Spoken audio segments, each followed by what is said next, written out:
ছোট একজন বক্তাকে নিয়ে আসলাম, যাকে দেখে সবাই মুগ্ধ, যার কথাগুলো শুনে হাজার হাজার মানুষই মুগ্ধ।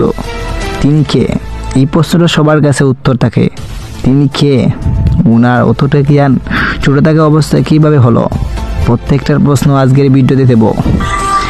আমি যতটুকু জানি তার বাইরে কোনো কথা বলবো না ইনশাআল্লাহ। আমি যতটুকু জানি সে তার পড়ালেখার অবস্থায় আউট বই পড়তো অনেক বেশি।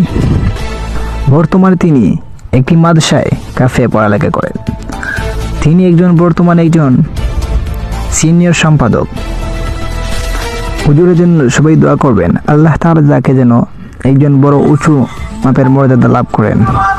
আল্লাহ তাআলা তাকে যেন এই বিশ্বের জগতের শ্রেষ্ঠ আলিম হিসেবে কবুল করেন। আমরা সবাই তার জন্য দোয়া করব।